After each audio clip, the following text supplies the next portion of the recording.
and those who are live streaming.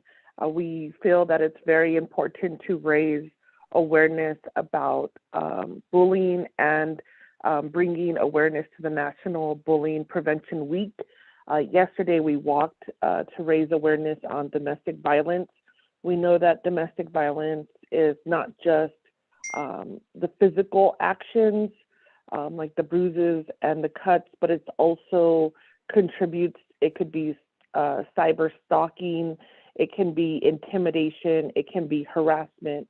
And our children who witness this in the home have similar PTSD response as we would see in war-torn veterans. And so as we try to support our children who may have been raised in a very toxic home, we want to support them in how they deal with their emotions, how they are able then to deal with conflict, and how that plays out in the classroom, at home, and while they use the internet. So this is a learning experience for all of us because bullying takes place in the home, in the workplace, it takes place in our social media accounts, and the lateral violence that is seen here on Navajo Nation is of concern, and that increases burnout, hostile work environment.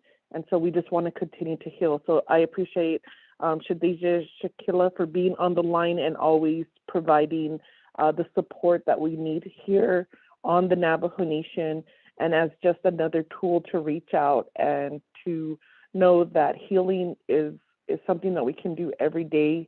When we place our prayers this morning, we called for peace, we called for understanding, we called for compassion. And so we want to remove those toxic traits and replenish them with a healing heart. So here Shadeja and your team for being on the line, and for Speaker's Office for coordination and this opportunity to provide this insight. So here Shade, Sherilyn, thank you.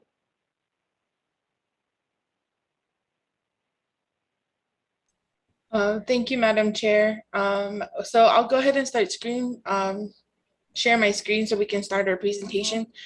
So the presentation that we have for you today, Speaker's Office did reach out to us for National Bullying Prevention Month. So that's what we'll be covering today. So before we get started, we do have a number of DBMHS staff on the call, so I would like them to introduce themselves. So I'll go ahead and start, and then we'll go ahead and open it up for them too as well. So good morning, everyone. Yante. My name is Shakila Leslie, formerly Yazi. So that's just, if you see my name, there's that mix up. However, I'm non-esteja touching and I'm a planner with Division of Behavioral and Mental Health Services, and currently filling in as a prevention coordinator. So I'll go ahead and pass it off to Alberta, then we can go to Natasha, and then Wahela, and then we'll begin our presentation. Yat shik edo shidene ado ade not ani da natlini kudo ya shay twedichi in nashlo ashi bashishin ki ani da shichedo unagatne da shinale. My name is Alberta Curley, and I work as a prevention specialist with the Navajo Nation Division of Behavioral and Mental Health Services. Yeah. Yeah, the was a ashin shlom belagana bashishin to hagli da shichedo located da shinale. So good morning, everyone. My name is Natasha Bitsui. I am a prevention specialist out of the Chinle DBMHS office. Yat bene she wahela bigay yanesha sanjikinin nishlin sitnajini beshichin auto totoni dashiche ogetachinala akotad zan nishlin. Thank you for having us today. So as we get started, we're going to go ahead and move forward onto our presentation. So with that, the reason why we were asked to present today is just to cover some of the items as far as what is Bullying Prevention Month, signs, as well as any of those resources, the trends on Navajo that we see. So National Bullying Prevention Month was a campaign that started in 2006, and it is a time and place for us as resources and as for us to take action at the local level. So to ensure that we're able to provide bullying prevention education, and that sharing that everyone does have a role. So that might be looking at policies. It might also be looking at how we can address bullying within our schools, in our communities, even within our workplaces. And then also highlighting the issues. So like I said, with that, we would be going through some of the trends that we see on Navajo.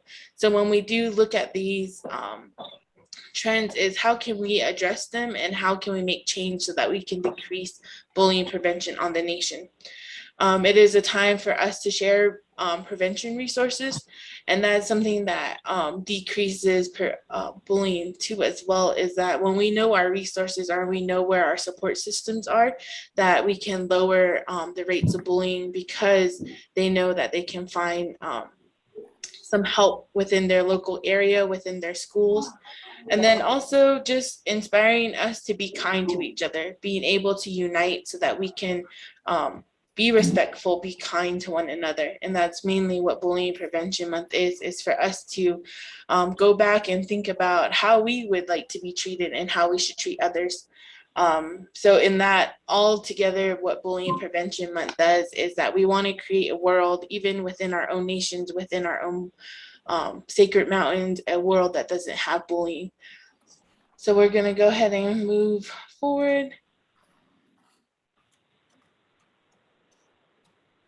So with that said, and our intent to give you information, today we're going to kind of give you an overview of bullying. First and foremost, we all know that bullying is a widely recognized problem, not only for the individual that's being victimized, but also for the organization such as a school or work site in which it occurs, and also the wider community.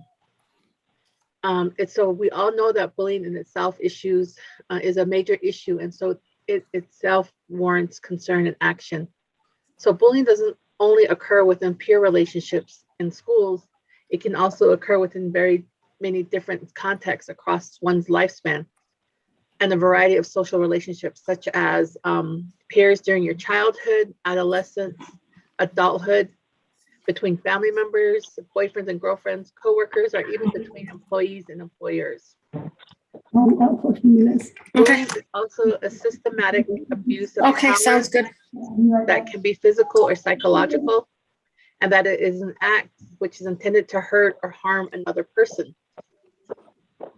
So the defining features of bullying which distinguish it from general aggression is that it's repeated, and that there's an imbalance of power where there is actually a victim who is weaker and in a more vulnerable position where they can't defend themselves. So they're more apt to be further victimized or even abused. So bullying is a term that describes behavior which can vary in type from physical to verbal to psychological. And we'll go through that as we talk more about the types of bullying. But what they all have in common is they are aggressive behaviors which are intended to cause harm or distress to the recipient. So historically, physical attacks tended to be viewed as direct bullying, which is, of course, your one-on-one person fighting. But this now has expanded to include verbal bullying, threats, name calling, and taunting are just to name a few. And also damage to property is considered bullying. So more recently, though, social and relationship bullying has been included. This type of bullying refers to behaviors which are aimed specifically at attacking or causing damage to the target's relationships with their peers, which is defined as indirect bullying. Okay, Shakila, go ahead and go 2 slides. One more. And so when we're talking about this, and Tosh did go over it, is that bullying is an unwanted. So it is the individual that is being picked on does not want it to happen to them. And it is aggressive behavior. And so when we're talking about this, it is repeated. So if a child or someone says, this person picked on me once, that wouldn't be able to say that it's bullying. It would have to happen numerous times over a period of time. So that's one of the items. And then much like what Natasha said, is that there's a power imbalance. So someone in this situation is seen as weaker, vulnerable, and then as well as their intent is to control or to harm others. So they do know that what they are doing is initially to control another person. And then it could even be, if it is verbal, it is passing or sharing embarrassing information. That way the individuals are in their relationships to other people that they would be looked down upon as well. And then we also know, as many, much like Madam Chair said, is that bullying is just not in our schools. It happens to us as adults. It doesn't happen just in person, it happens online. And so we have to also be very conscious about that too, as well, as that bullying is a form that can affect anyone or any lifestyle that we have. It's not just within our kids, within our school campuses. So we just do have to keep that in mind too, as well. And so when we're talking about bullying, there are different types. And as we've gone to learn more and to identify bullying, is that we do have different types. And so with verbal, it could be teasing, it can be name calling, so that we see that more when we're younger too, or in our schools, is saying mean things, threatening to cause harm, taunting, and then as well as inappropriate sexual comments. So, and then profanities. And so when we're thinking about verbal, it's just being very mindful of how we're speaking to as well, and that can cause harm. And then how that causes harm may not be, this individual may reflect what is being said about them, and that affects how they view themselves too as well. And then going on to the next one are social and relational. So what Tosh had said is that bullying is even the act of hurting someone else's relationships.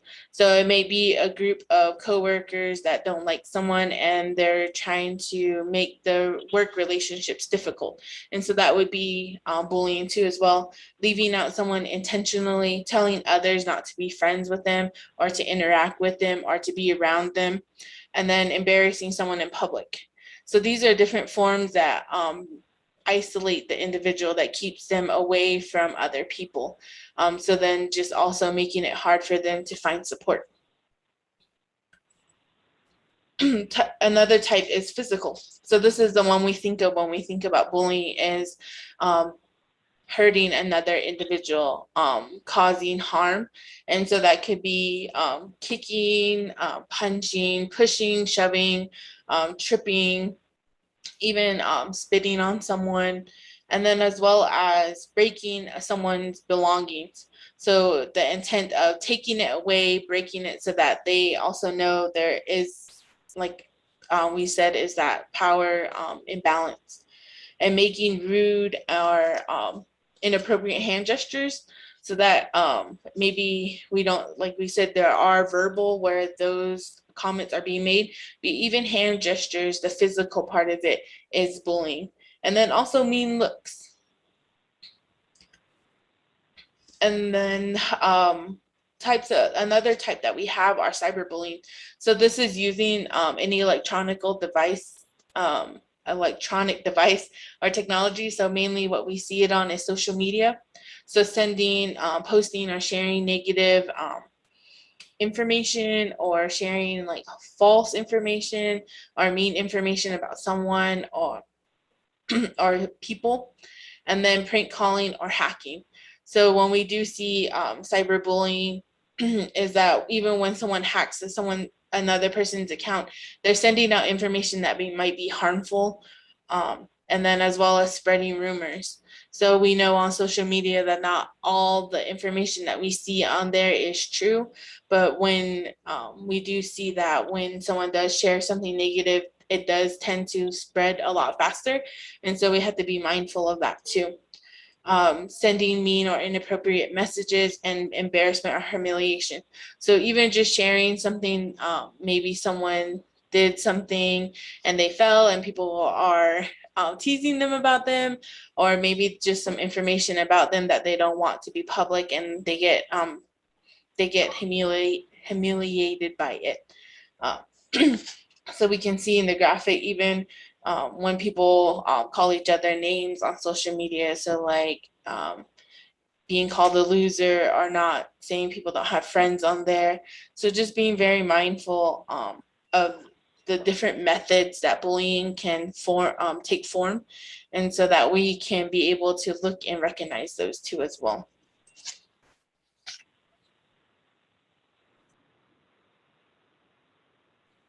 Okay, I wanted to talk about our cyberbullying laws. Cyberbullying is a criminal act in most states. In our Navajo Nation, there are laws that are set forth within Arizona, New Mexico, Colorado, and Utah.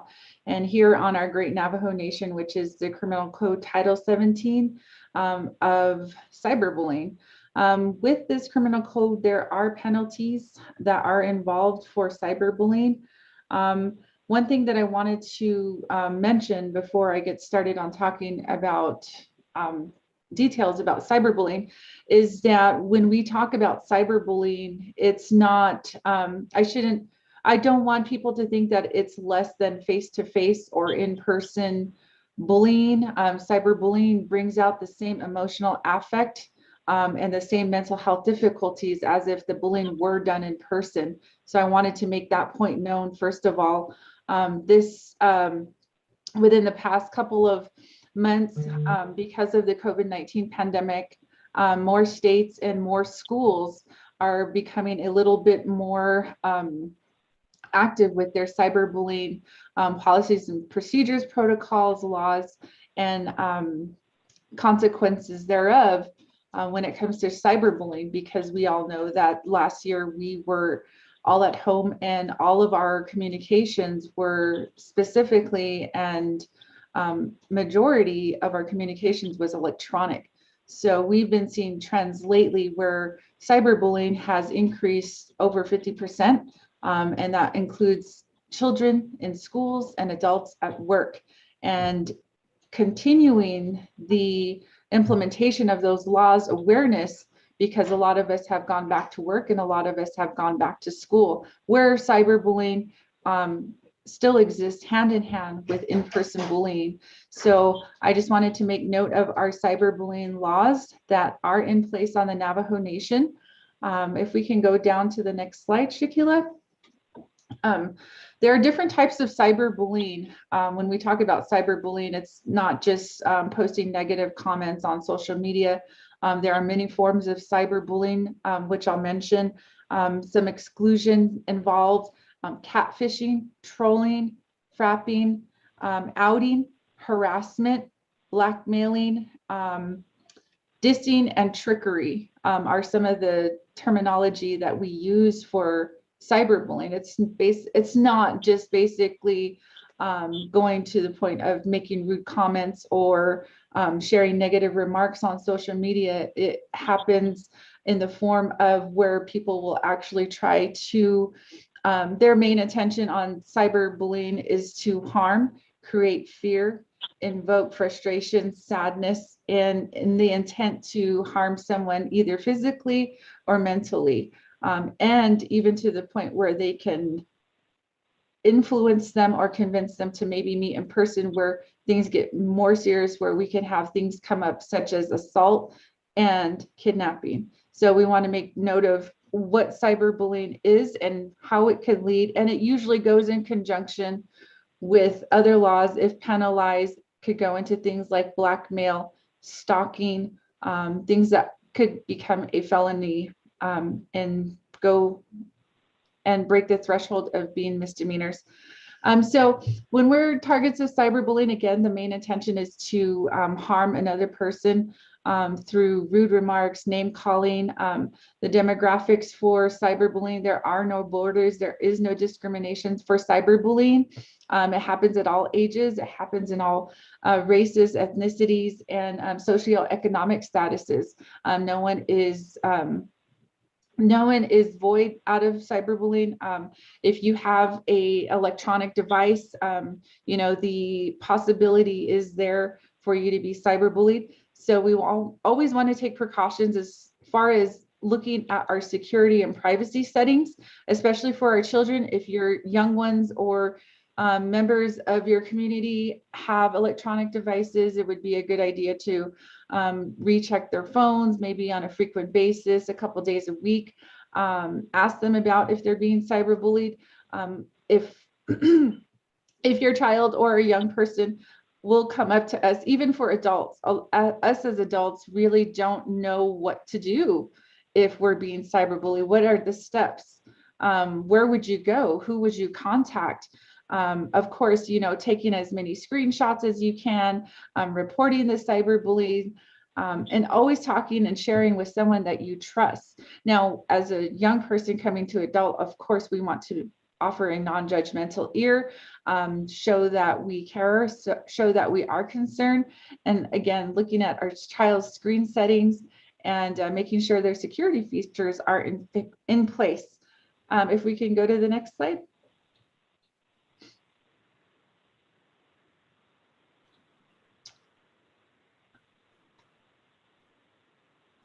Okay. Looks like we have a couple of slides that are not in place. If you're a target of cyberbullying, again, we highly encourage you to report that. Just like these other criminal offenses, trying to document as much as you can, whether it be email, text messages, taking screenshots, especially if they have the timestamp and the date stamp of when the occurrence happened. And you would actually go in and file a police report and get this documented.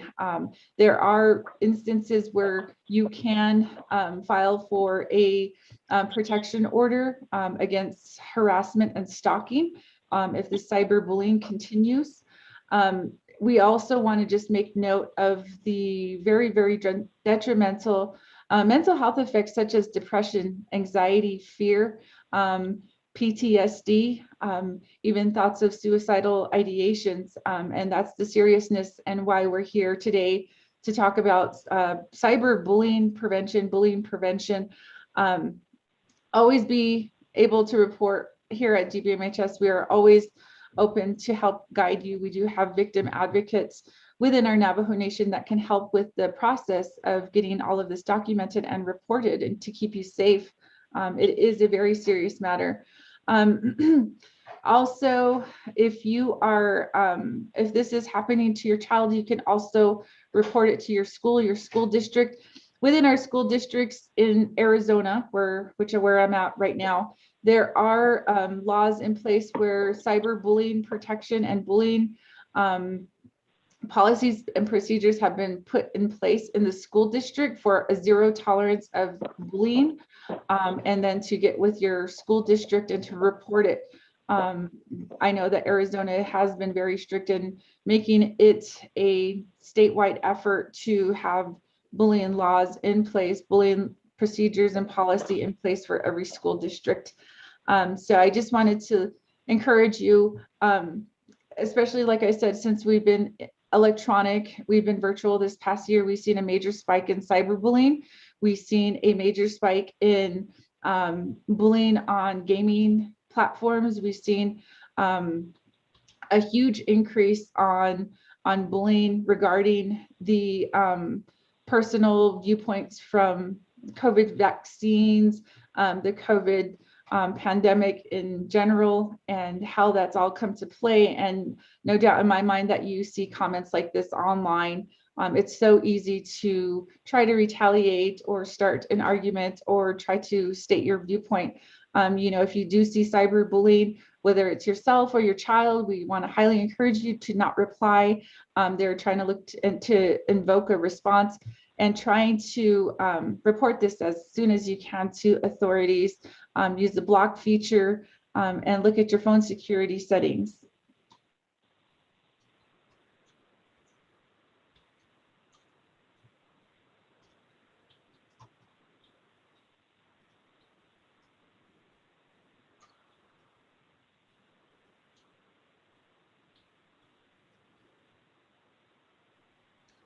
Okay, we're still on this slide.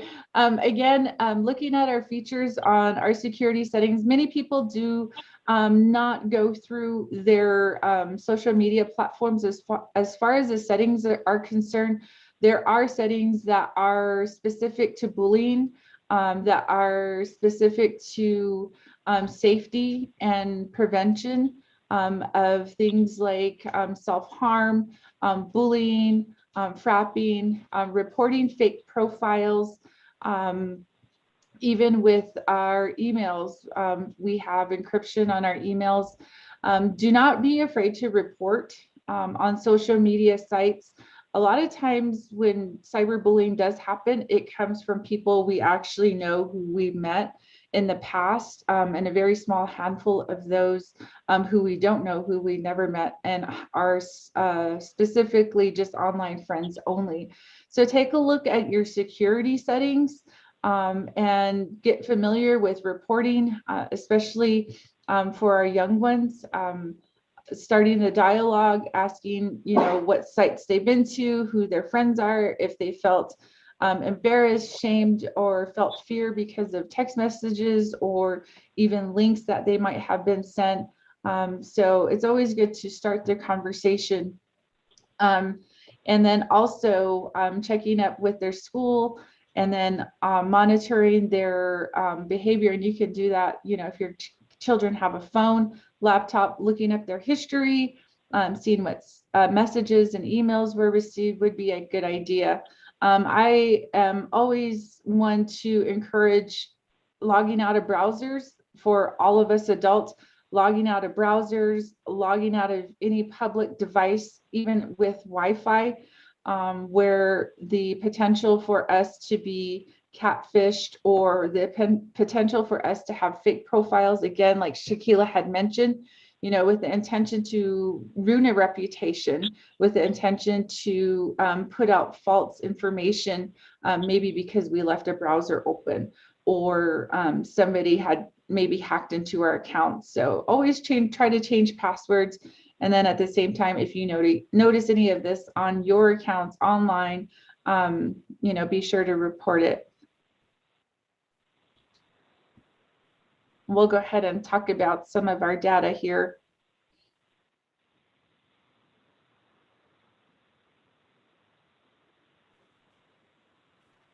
So in looking for Native or Navajo specific data, the only data that we can collect or have been able to utilize is that of the Navajo Youth Risk Behavior Survey. And that is actually a survey conducted by the Navajo Health Education Program. It's done every 3 years. The last one that was conducted was in 2017. Their next one was scheduled to be done in 2020, but of course, nothing was happening in 2020. So this is the 2017 is the only data that we currently have.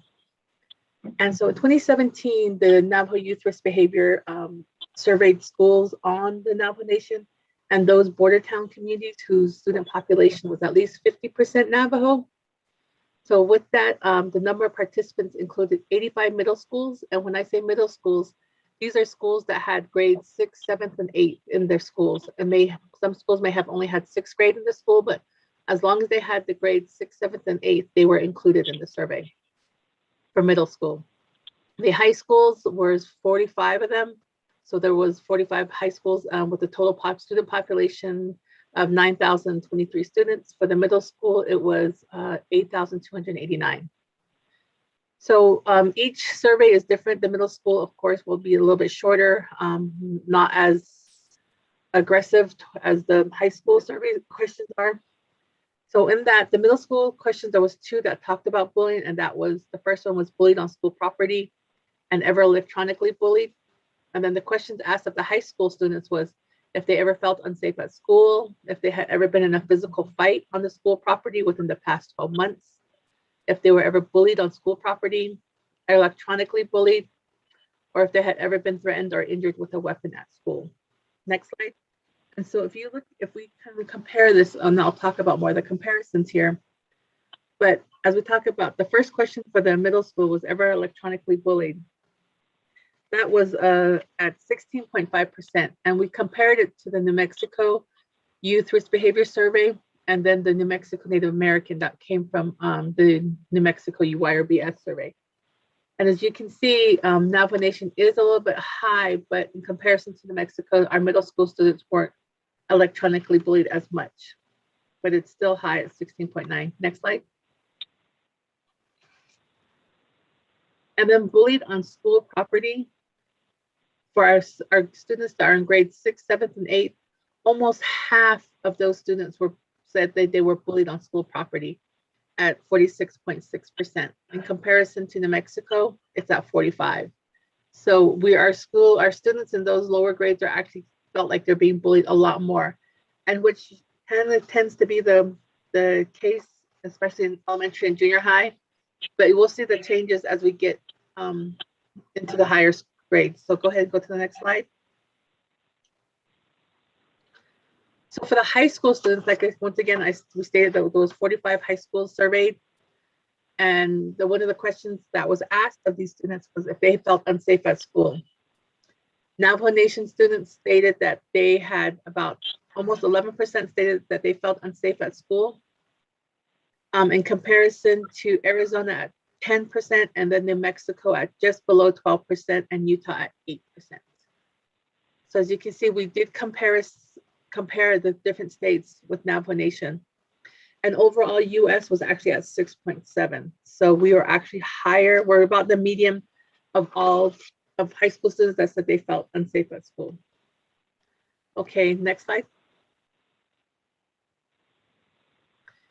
The next question that was asked was if they were ever in a physical fight on school property within the past 12 months. Navajo Nation was about 10.6% in comparison to the US average of 8.5, Arizona state 6.2, the state of New Mexico at 9.5, and then Utah at 6.8. So we're still higher than the national average.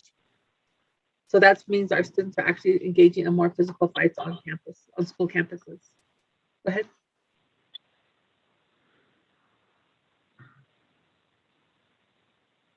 So the next question is the high school students, were they ever bullied on campus? And as we saw before, the middle school had about just less than 17% that stated that they were bullied on school campuses.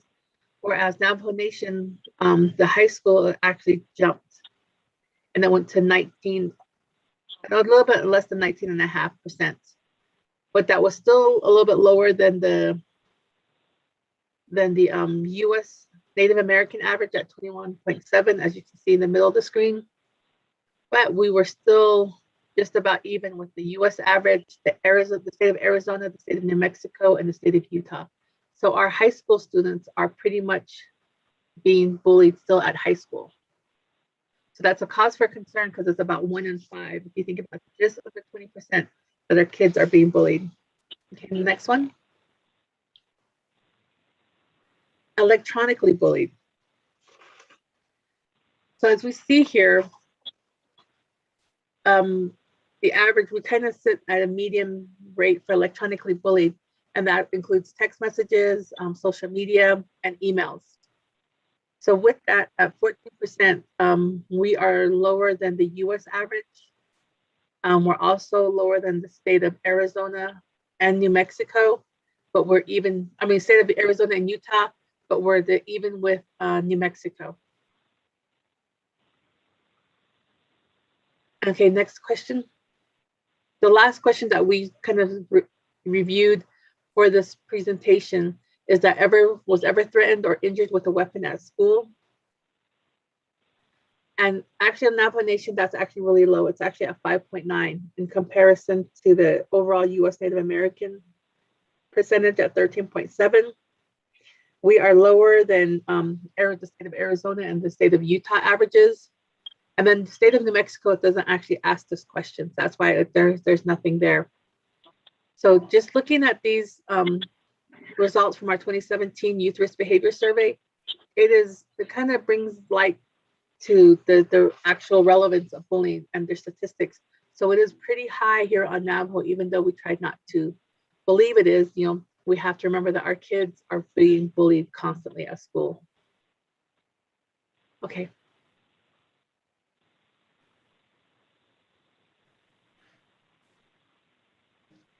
So when we talk about bullying and the types of bullying that we covered earlier, we also have to look out for who's at risk of being bullied. Who is at most risk when we talk about bullying. So when we talk about it, it's our relatives, our children, who may be judged on their weight. Maybe they have glasses, their height, their ethnicity, their race, their clothing. Clothing meaning they don't have like the latest footwear, the latest attire. So things like that, looking out for that. And then our relatives who have who are LGBTQ, who are from that community, or they have a sexual orientation that they haven't really come out. So things like that is something you need to look out for. And then those who have special needs, who are maybe wheelchair bound, who are perceived as they're needing a little bit more support. So then others who, when we look back at some of the ways or some of the things that a person wants to have power and control over another individual, most times these are the ones that they start to pick on. The disabilities, medical condition, they seem to be, unable to defend themselves. They have low self-esteem. Maybe they're just all by themselves. They don't have very many friends, and sometimes these individuals may have some type of mental illness. They have some mental issues. So just really thinking about who is at risk, and we could all be at risk for different reasons. And we shouldn't have to, we have to talk to our children and really encourage them to accept each other's the way that they want to be accepted. So just looking out for, these are some of the the reasons why individuals are being bullied. Next. I know we don't have that much time, so we'll go ahead and run through these signs. And then the warning signs of being bullied. What are some of those signs that we see when somebody is being bullied, when somebody is being picked on?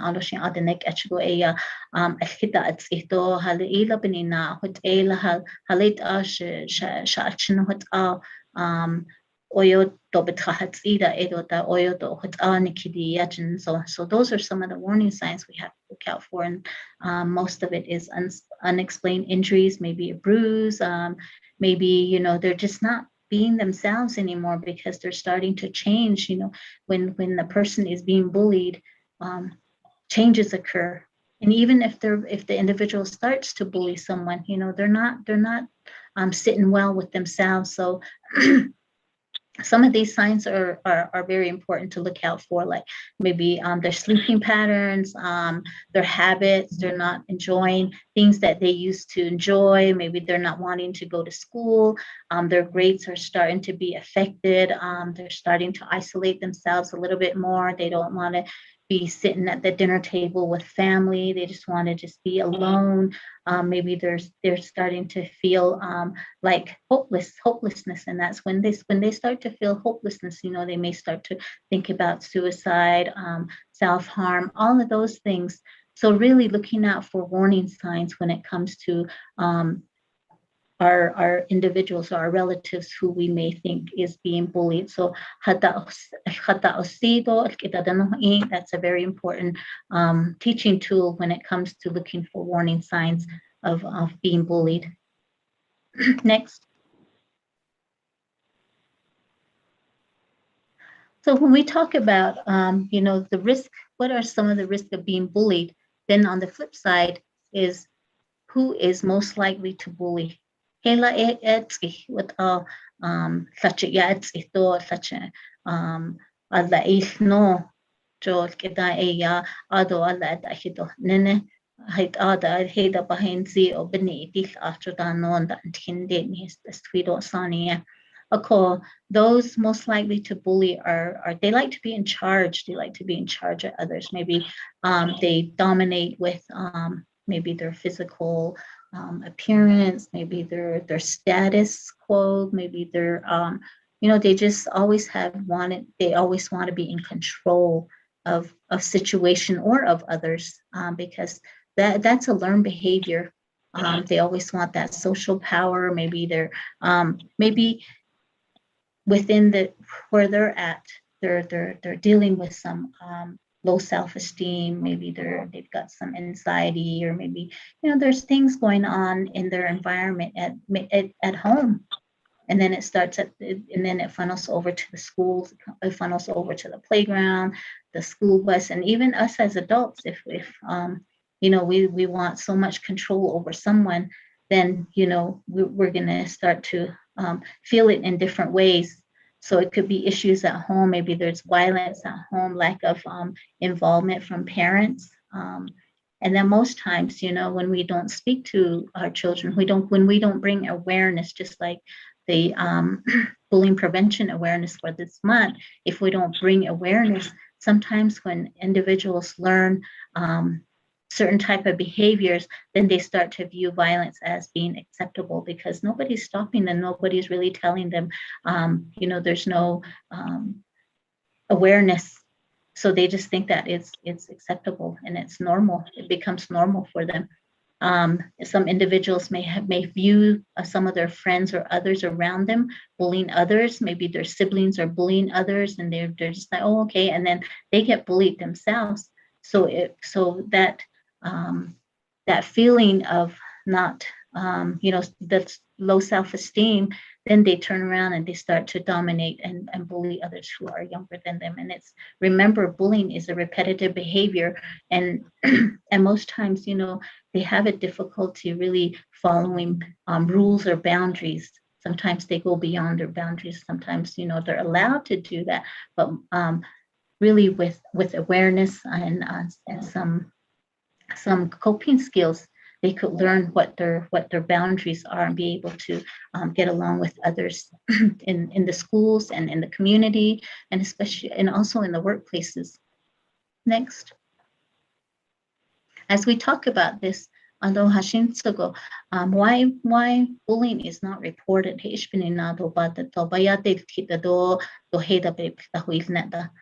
Because maybe it's not recognized as bullying. Sometimes individuals don't really know what bullying is. We just hear it, we may see it, kids say it, but really, when we really come down, do we really have discussions with our families? Do we really have one-on-one? Does it become a topic at the dinner table when we talk about bullying? So really, how do we start to recognize some of these things that connect to bullying? So if it's not reported, then it's not recognized as bullying. Maybe there's a fear of retaliation. Maybe they're afraid that more bullying will result from reporting. So being able to be supportive, being that a supportive person in our youth's life is very, very important, because even us as adults, sometimes something may be happening and it's not sitting well with us, but yet we just want to stay silent, because silence is better. We don't want to say anything. We don't want anybody to retaliate. We don't want anybody to not like us. So we start wanting to just be there and not be able to speak up. Remember, speaking up assertively is acceptable. Not aggressively, but assertive. Being assertive is a good trait to practice. Maybe there's lack of consequences and enforcement. There may be all these bullying laws in place, especially the cyberbullying laws, but is it really enforced? Are there people really actually doing things about it to be able to have these individuals who are reporting feel like they're safe and they feel like they're being heard?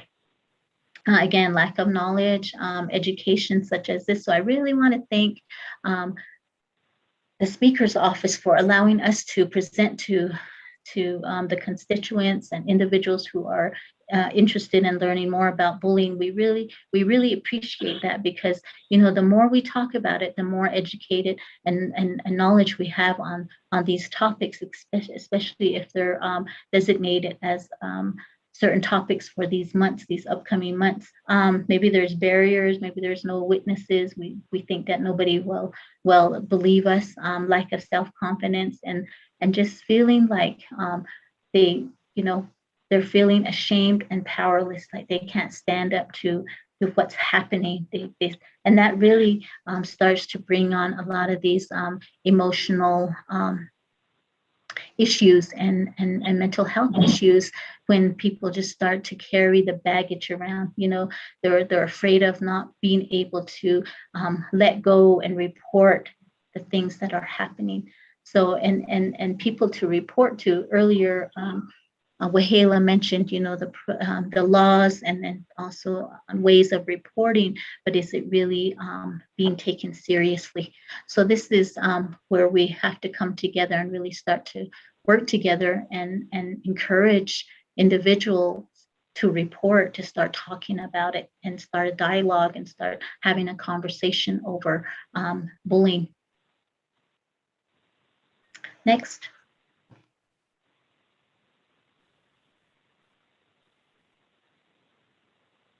So addressing bullying and the bullies. Bullying is preventable, and we all have a role in it. Hashim Tsogo Kunde, Shikedo Shidna, Kane Jaho Ehut Ayat Eho Ekunde, Ikhnade Nishto Leto, Chinenjono, Ulkate Inada Hol Ato Lehala, Heda Allah, Hani Yich Aho, Heda Hats Eho, Ado Allah, Atlache, Allah Hasno Edo, Atkehas on.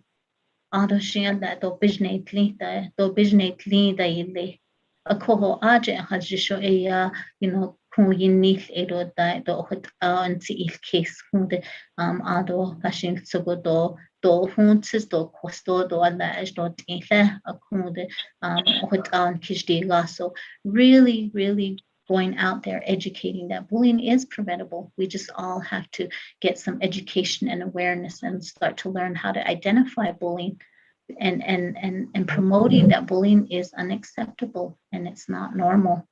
So really talking about having some safe strategies. What are those things?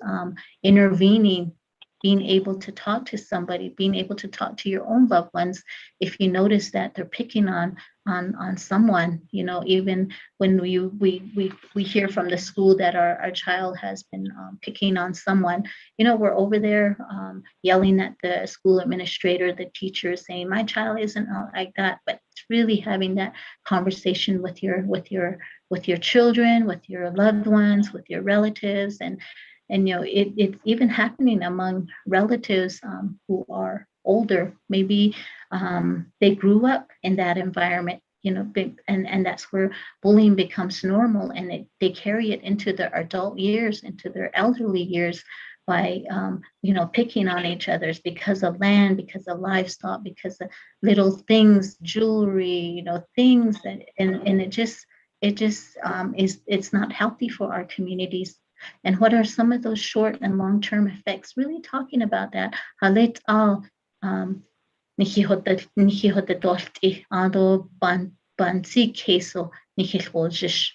Jo ele halet al eya do hot eda dole. Halet al kaanich ho eya that al nakachniat eho e ultra inada nedli do ado nihis we don't sanin del nishi non nishbina nedli do lecho ebene yeshimpun bullying prevention via Delphi. Next. So what are some ways we can prevent bullying? How can we help each others to prevent it?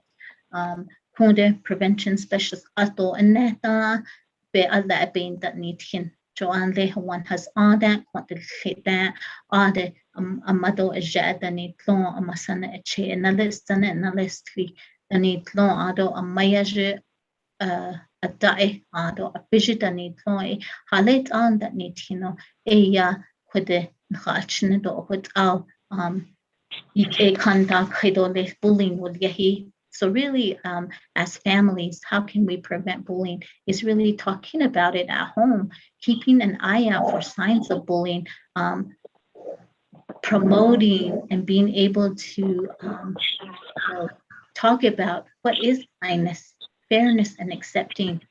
We respect others, talking about being respectful to others, even when some of our relatives are our peers, when we have some challenges, even learning abilities or learning challenges, encouraging your children that we all learn at different levels and at different ways. Some people are sight learners, some people they can read and be able to comprehend things. So just being able to know what are some ways to prevent bullying is working together to address it.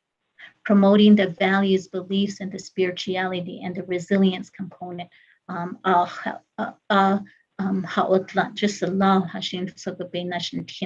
Having positive coping skills. What are some of those positive coping skills? It can be simple as writing in a journal. It can be simple as being able to just take a short walk, being able to de-stress. Those are some coping mechanisms that we want people to know that you can practice and be able to share with your loved ones at home. And it can be done at the workplace too. You can all get together even over Zoom and just do some breathing techniques, breathing, exercises together. So you're de-stressing.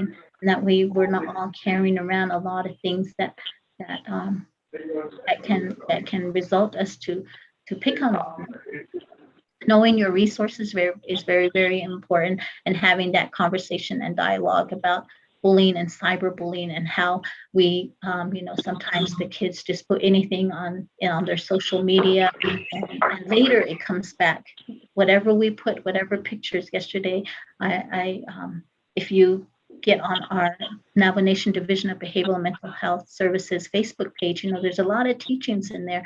And Wahela was talking about how, our precious pictures of our loved ones, when you put it out there, everyone has access to those pictures. Everyone has access to all that information. How are we able to just also teach about that? So family time and positive teachings are very, very important. They are one of the very important prevention components that we want to encourage in each of the households. It doesn't have to be always in your household. It could be in the community. It could be your neighbor's children. It could be down your street. It's just having that togetherness so that people feel like they belong and they're able to get along and be able to accept one another. And be able to have healthy relationships with one another. And so we could all have, and it's possible to have healthy communities. So as we move forward, what are some of those strategies for safe environment? Next is really recognizing it.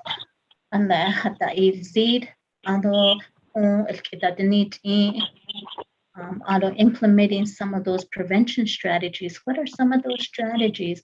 What are ways that we can be able to bring up if we're seeing it?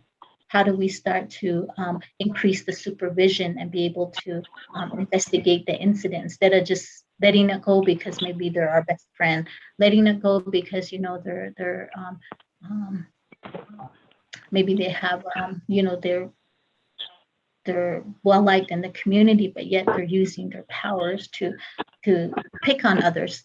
So really recognizing, and then how do we respond? And we respond with clear anti-bullying policies, being able to put forth zero tolerance policy. Even if you were to put up signs that have those little arrows through bullying, just showing that in your homes, it can start at home. Showing it at home, in your workplace, in the school, in the community, then people start to really think, okay, that's not acceptable here. Providing training and campaigns. And so thank you again for having us today, for being able to give light to, the endless work that our Navajo, our people of this great nation are doing by doing presentations. So thank you so much. And then how do we report? What are some of those reporting modalities that we have enforcing the policy, streamline reporting policy? You know, how do we start to really work together to start to recognize, respond, and report the 3 R's when it comes to bullying? Just remembering that, recognizing, how do we remember to respond in a respectful and a kind way. If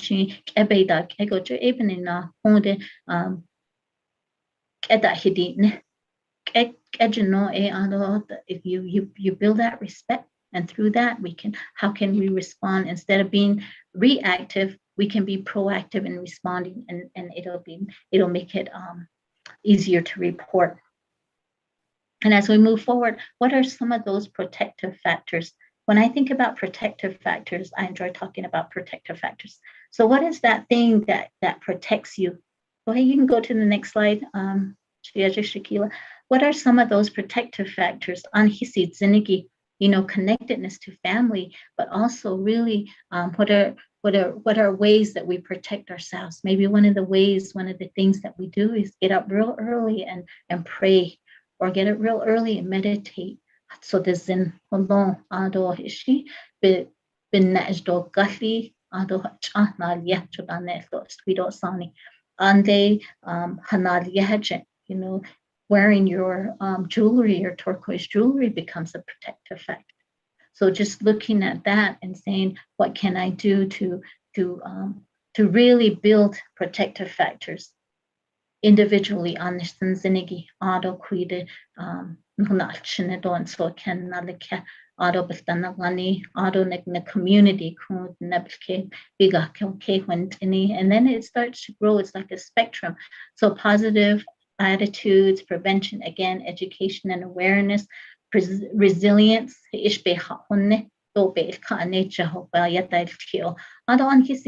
self-care is very, very important to have a balanced life mentally, emotionally, physically, and spiritually. And even if you're driving down the road somewhere, when you get in your vehicle, you know, thinking about yourself on how to really work on your own self-care and then be able to promote it in, you know, to others, is when you get into your vehicle, your steering wheel is round, right? It's a circular shape. So when you get in there, before you even start going down the road, think about your mental, emotional, physical, and spiritual wellness as you're holding that round steering wheel. Okay, how can you work at that day to make things better for yourself, so that you're that person who's able to promote wellness out and wherever you're at. Ando hashin so alalik ehone kegoshin yat eho ekundin jono kun nade nishton hachnen nada of your spiritual beliefs, the beliefs are very, very important. Positive values, principle, kinship, and then resources again are very, very important. Go ahead. They did let me know that we have to conclude because council is starting. So if you want to just run through the last two, and then we can go to just resources and then our contact page. Again, the next one is together we can build healthy relationships. So that's all we're looking at, is modeling good communication skills. Modeling kindness and respect is what we really want to talk about, and that kinship and the clanship of being able to. We can go to the next slide, and having that balance and harmony within ourselves, so we can all feel like we're safe and always be able to take care of ourselves, and then it's easier to take care of others. So stay safe and always take care of each other's. I'll hand it to Tequila for the resources.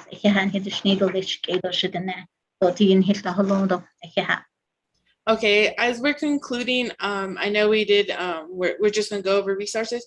So DBMHS has a mental health helpline, and so you're able to reach out to us for any additional support, treatment, or requests for services. So you can see those on the screen. We did email out back to Melinda on these slides, so you will have them. And then as well as our local resources, if it's emergency, please reach out to the police, and note that 911 doesn't always work in an area. So please just look at the actual full number and have it in your phone. We do have a number of resources that are here on the slide. You can look at what they have as far as bullying prevention and how those would be able to, how you can piece those together to build your anti-bullying policy, and as well as strategies within your area, your community, and your schools. And with that, we want to say, yeah, thank you for being here. We all have a role to play to end bullying prevention, and together we can do that, not only for our young children, but even as peers and as we grow older in our cycle of life. So if you would like, you can shoot us an email, call us, we're available. So thank you again, and have a good day, stay safe, and that remember that you are always connected. We always have relatives, and just to be kind and be very respectful to each other. Aheha. Very much, Ms. Kiloyazi, you and your team members there at the Division of Behavior and Mental Health Services. This is Speaker Damon. I just want to thank all of you this morning for being a part of the discussion and really taking this into consideration. And this is something new that we're starting to really try to get the efforts out there from what our divisions are doing and what you all are doing on the front line. So I thank you all for your work and what you guys do on an everyday basis to try to help and change lives and try to heal people as the best as you guys possibly can. But as you know, it's all about the individual themselves, if they want to be healed themselves, and taking that encouragement and trying to get that assistance. So I greatly thank you. We're going to put what you stated on there on the Navajo Nation Council's website, and then also put your contact information on there too as well on our Facebook page. So again, thank you very much, ladies, and all the staff there, and for all your hard work that you guys are doing for all our Navajo people. Chat. Colleagues, good morning. Thank you very much for being with us here on our second day of our session. I know that the time now